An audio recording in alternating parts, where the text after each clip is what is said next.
राज्यामध्ये महानगरपालिकेच्या निवडणुका सुरू झालेल्या आहे आणि जालन्याची नगरपालिकेनंतर महानगरपालिका पहिल्यांदा या ठिकाणी महानगरपालिकेची निवडणूक होत आहे आणि या निवडणुकीमध्ये जो तो पक्ष आपापल्या परीनं काम करताना आपल्याला दिसतोय। तर या ठिकाणी या निवडणुकीमध्ये वंचित बहुजन आघाडीने देखील या मोठा पवित्रा या ठिकाणी घेतलेला आहे आणि तो म्हणजे स्वबळाचा नारा या ठिकाणी वंचितने दिलेला आहे।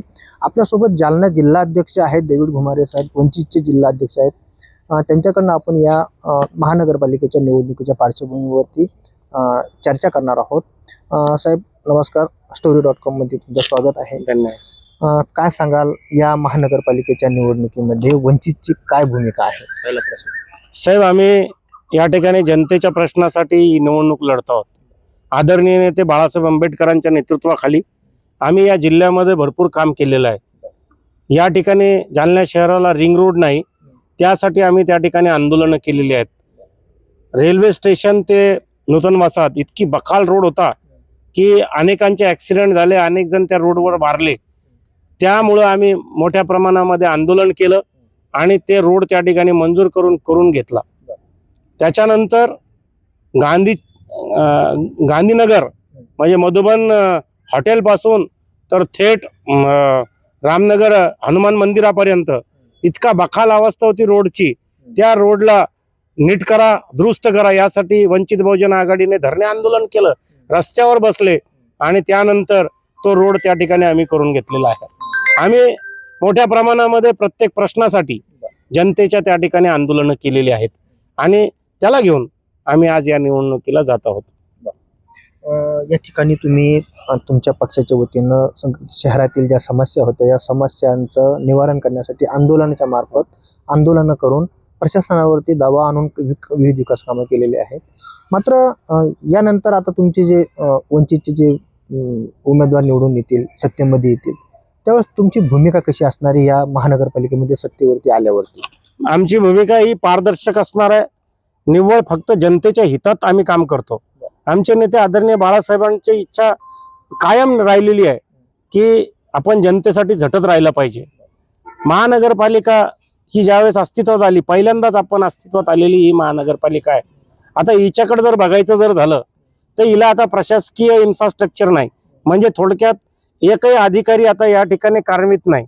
आता प्रशासकीय महानगरपालिका म्हणजे काय तर आयुक्ताच्या खाली चीफ फायनान्स ऑफिसर, त्याच्यानंतर असिस्टंट कॅफो, अशा ज्या सगळ्या यंत्रणा लागतात त्या यंत्रणा, executive engineer water supply, executive engineer, त्याच्यानंतर रोडसाठी म्हणजे वर्कसाठी बांधकामसाठी एक्झिक्युटिव्ह इंजिनियर्स, ह्या पोस्ट अजून इथे क्रिएटच झालेल्या नाहीत।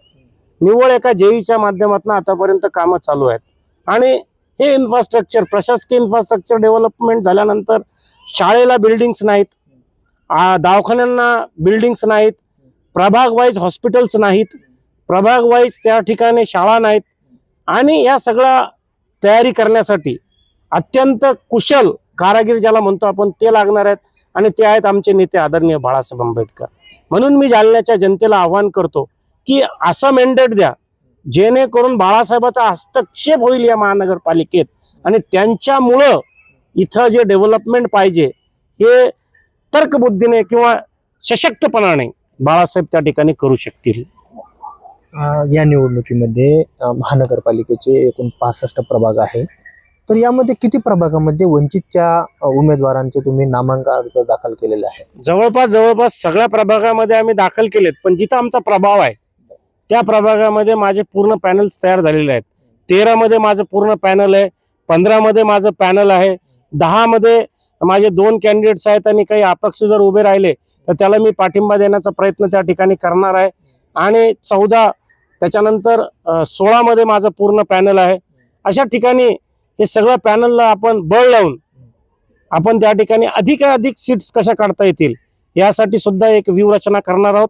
आम्ही उद्या लवकरच, आज छाननी होती, उद्या दुपारच्या नंतर आम्ही सर्व उमेदवारांच्या बैठका घेऊन एक प्रचार समिती आमच्या जिल्ह्याच्या नेत्यांची, मराठवाड्याच्या नेत्याची गठीत करून सर्वांवरती जबाबदारी देणार आहोत आणि आम्ही कीन पद्धतीनं मतदान याद्यांवर त्यानंतर मतदारांवर काम करून विजय कसा प्राप्त करता येईल याच्याकडे आम्ही लक्ष देणार आहोत। साहेब, या जालना शहरामध्ये अजून देखील काही भाग हा झोपडपट्टी वसाहत आहे. राईट. तर शहरासह इतर कुठल्या अशा ठिकाण आहे का त्या ठिकाणी अजून अशा खूप अशा मूलभूत सुविधा तिथपर्यंत पोहोचलेल्या नाहीत आणि त्या ठिकाणी सर्वसामान्यांना मोठ्या प्रमाणात अडचण निर्माण होते, अशा कुठल्या आहेत समस्या? सर, काय प्रश्न विचारला तुम्ही, याचा अर्थ तुमचा अभ्यास आहे जालना शहरात. हे शहर फक्त म्हणायलाच व्यापाऱ्यांचं शहर आहे. बाकी इथे 28 झोपडपट्ट्या आहेत, 29 झोपडपट्ट्या आहेत, जिथे अजून सुद्धा मूलभूत सुविधा गेलेल्या नाहीत. शौचालय सार्वजनिक नाही आहेत, रोड्स नाही आहेत, नाल्या नाही आहेत, ड्रेनेज व्यवस्था नाही आहे, इंटिरियर इलेक्ट्रिसिटी नाही आहे. जे काय आहे ते पूर्णपणे बखाल आहे आणि हे सगळं व्यवस्थित करण्यासाठी एक सक्षम नेतृत्वाची या शहराला गरज आहे. आणि म्हणूनच आम्ही विनंती करतो आहोत की तुम्ही वंचित बहुजन आघाडीच्या पाठीशी उभं राहावं. आता राहिला पाण्याचा प्रश्न, यांनी 350 कोटी रुपये खर्च केला साहेब, पण 350 कोटी खर्च करून सुद्धा 15 दिवसाला या शहरामध्ये स्वच्छ काचासारखं पाणी येत नाही, फिल्टर्ड पाणी येत नाही. आणि त्यामुळं इथल्या या दोघांना, सेना असेल किंवा बीजेपी असेल, यांना जर जनतेला वाटतं की इथले प्रश्न सुटले पाहिजे, तर त्यांनीच आता या दोघांना बाजूला ठेवून वंचित बहुजन आघाडी स्वबळावर निवडणुका लढताय, म्हणून त्यांनी आमच्या पाठीशी त्या ठिकाणी उभं राहावं. शहरामध्ये आपल्या जालन्याचं स्टील इंडस्ट्रीयल आहे आणि इथं देशामध्ये या जालन्याचं नाव आहे आणि या ठिकाणी तरुणांना रोजगाराच्या खूप अशा समस्या भेडसावत आहे आणि या MIDC मध्ये बाहेर राज्यातील मजूर काम करतात. याविषयी तुमच्या पक्षाची काय भूमिका असेल? सर, खूप मोठा प्रश्न आहे. बेरोजगारी खूप वाढलेली आहे आणि जे इंडस्ट्री एरिया आहे जिथं स्टील आहे, आता तिथं प्रॉब्लेम असा आहे की तिथं भट्ट्यांच्या पुढे कामं करावी लागतात, खूप हार्ड जॉब आहे. किंवा जाणून बुजून इथल्या लोकांना, जे उद्योजक आहेत, त्यांना जालना शहरातल्या किंवा जालना जिल्ह्यातल्या लोकांना त्या ठिकाणी काम द्यायचं नसेल, तो वेगळा विषय, खूप गहन विषय, त्याच्यावर आपल्याला एक वेगळं बोलावं लागेल. परंतु महत्वाचा भाग असा आहे की बेरोजगारांना रोजगार उपलब्ध करून देणं देखील महानगरपालिकेच्या माध्यमातून आपण करू शकतो. कारण महानगरपालिकेमध्ये बेरोजगारांना किंवा युवकांना अर्थसहाय्य योजना मोठ्या प्रमाणामध्ये आहे. त्यांना उद्योगधंदा उभा करण्यासाठी महानगरपालिका आर्थिक बँकेला बोलून काही स्वतःचे पैसे टाकून त्या ठिकाणी एक व्यवस्था उभी करू शकते. ही एक स्कीम आहे महानगरपालिकेमध्ये आणि त्याला आम्ही अनुषंगानं अधिक बळकटी कशी देता येईल त्याच्याकडे बाळासाहेबांच्या नेतृत्वाखाली आम्ही प्रयत्न करू. या निवडणुकीमध्ये युतीचे पक्ष असतील, आघाडीचे पक्ष असतील, काही स्वतंत्र लढतायत. तर या पक्षांमध्ये वंचित बहुजन आघाडीची जी लढत आहे, मुख्य लढत कुठल्या पक्षासोबत असेल, काय सांगतात? बघा, बीजेपी वेगळी लढतीये, शिवसेना वेगळी लढतीये, राष्ट्रवादी वेगळी लढतीये. हे यांचं पॉलिटिकल अजेंडा आहे.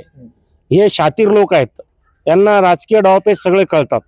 यांना असं वाटतं की शहर आता आपल्याला म्हणजे कोणत्याही पक्षाला पूर्ण मॅन्डेट देणार नाही, म्हणून त्यांनी काय केलं की एक चालाकपणे त्या ठिकाणी डाव टाकलेला आहे की बाबा काही जागा शिवसेना निवडून आणील, काही जागा बीजेपी निवडून आणील आणि काही जागा राष्ट्रवादी अजित पवार निवडून आणतील, जेणेकरून उद्या कोणत्याच पक्षांना त्या ठिकाणी संधी मिळणार नाही. मग आपण पुन्हा एकत्रित येऊ आणि आपली सत्ता त्या ठिकाणी प्रस्थापित करू, अशा धूर्त पद्धतीने त्यांनी जालना शहरातल्या जनतेला बेवकूफ करण्याचं काम केलेलं आहे.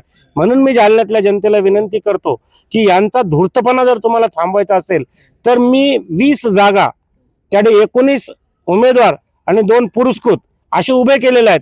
जर जनतेनं मला जास्तीत जास्त प्रमाणामध्ये त्या ठिकाणी उमेदवार निवडून दिले तर यांना येसन घालणं मला सोपं जाणार आहे.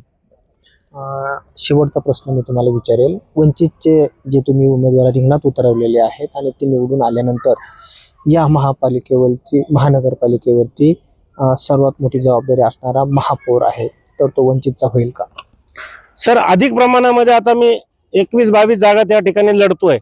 आता मला फुल मॅन्डेट मिळेल असं तर होऊ शक्य आहे राजकीय दृष्ट्या, परंतु जर माझ्याकडे अशा पद्धतीनं मॅन्डेट आलं की ज्यामुळे मी माझ्या हिशोबाने महापौर करील, तर मी निश्चितपणे, माझे तेच म्हणणं आहे जनतेला की हा मी ठरवणार नाही, तर हे सर्वस्व निर्णय आदरणीय नेते बाळासाहेब आंबेडकरांच्या हातात जातील. आणि जालन्याच्या जनतेलाच काय तर या महाराष्ट्राच्या जनतेला माहिती आहे की आमचा नेता किती सक्षम आहे. म्हणून तर मी म्हणतो की त्यांचा हस्तक्षेप या शहरामध्ये करा. निदान 21 पैकी मला 15-17 जागा जर तुम्ही दिल्या तर आमचे नेते बाळासाहेब यांना खरं पॉलिटिक्स शिकून देतील असं मला त्या ठिकाणी विश्वास आहे. आणखी एक प्रश्न आलाय. या निवडणुकीमध्ये जे उमेदवार रिंगणात उतरलेले आहेत त्या उमेदवारांचे नाव किंवा ते उमेदवार मतदारापर्यंत जाण्यासाठी या महानगरपालिकेच्या निवडणुकीमध्ये प्रचारासाठी कोण येणार आहात? आता आम्ही तर सर्वांना विनंती करणार आहोत, जसं जसं पक्षाची पॉलिसी ठरेल. आदरणीय नेते सुजातदादा आंबेडकर, आदरणीय नेते अंजलीताई आंबेडकर, टाइम पडला तर आदरणीय नेते बाळासाहेब आंबेडकर आणि खालच्या फळीत देखील अनेक नेते आहेत. आदरणीय नेते बाळासाहेबांच्या परमिशननं आम्ही अधिक वरच्या नेत्यांना सुद्धा या प्रचार यंत्रणेमध्ये सहभागी करून घेणार आहोत. आणि त्याच प्रकारे आमच्या जिल्ह्यामध्ये सुद्धा आमच्या प्रभारी आहेत, सविताताई आहेत, आमचे प्रभारी आमच्या समन्वयक आहेत सविताताई, आमचे प्रभारी नागोरावजी पंचाळ आहेत. यांना त्याच्यानंतर अनेक नेत्यांना आम्ही त्या ठिकाणी विनंती करून मोठ्या प्रमाणामध्ये वरची फळी सुद्धा या ठिकाणी सामील करून घेणार आहोत. नक्कीच. आपण जर पाहिलं तर हे होते डेव्हिड घुमारे साहेब, जालना जिल्हा अध्यक्ष वंचित बहुजन आघाडीचे. यांनी सांगितले या निवडणुकीमध्ये वंचितच्या बाळासाहेब आंबेडकर यांच्या आदेशानं या निवडणुकीमध्ये सर्व उमेदवार हे रिंगणात उतरलेले आहेत आणि याच अनुषंगानं या शहरामध्ये विविध जे विकास कामं आहेत जे की झोपडपट्टी एरियामध्ये असेल किंवा इतर नागरी सुविधा सर्वसामान्यापर्यंत पोहोचलेल्या नाहीत, या सर्वसामान्यांना सोयीसुविधा देण्यासाठी वंचित या निवडणुकीच्या रिंगणात उतरल्याचं देखील यांनी यावेळी सांगितलंय. सोनाजी जोगदंडे, story.com, जालना.